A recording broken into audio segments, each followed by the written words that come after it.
Anger and violence have spilled over onto the streets of Athens, with police using tear gas and water cannon against Greeks protesting draconian new budget cuts.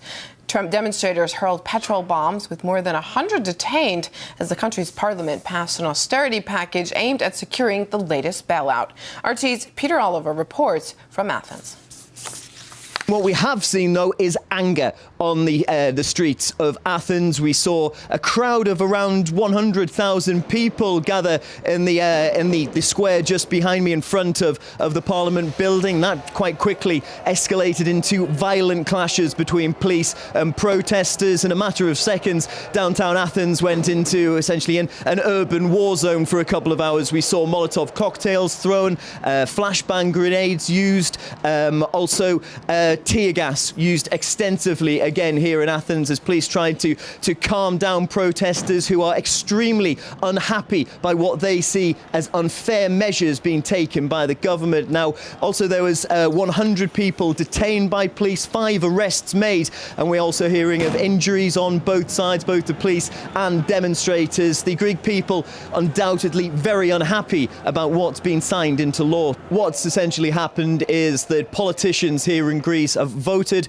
in order to allow the next round of austerity measures. 153 MPs voting in favour of these latest austerity measures, 128 against, and there were 18 abstentions. What these new austerity measures mean, though, for the Greek people is that we're going to see the retirement age rise to 67. There's also going to be slashes to pensions and wages, and there's also going to be new laws that's going to actually make it easier for employers to fire their staff. Now, all of this comes as Antonis Samaras, the Prime Minister, had to make 13.5 billion euro worth of savings. The reason he had to do that was it was demanded of him by Greece's 3 main lenders, the so-called Troika. Now, they had said that unless these cuts were made, that Greece wouldn't get its next round of bailout money. That's over 30 billion euros, and without that money, well, Greece was out of the euro essentially, and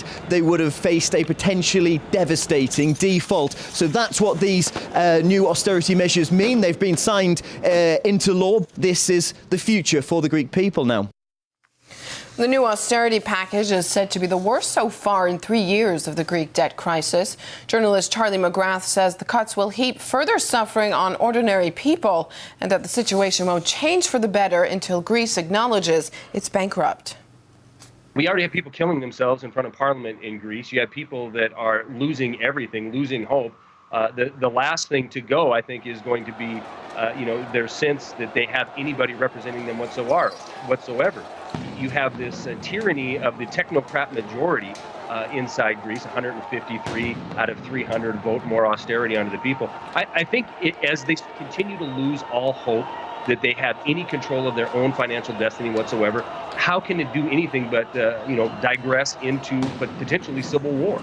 The financial health of the country is not going to change for the better until they realize that they are in default. They're bankrupt, and they tell the banks that are holding their debt and the European Union and the ECB and the Troika that they are going to default. This is what happens in free market capitalism. Their prospect for a return to a healthy economy, it has to start with them realizing that they are completely and utterly broke and start over from scratch.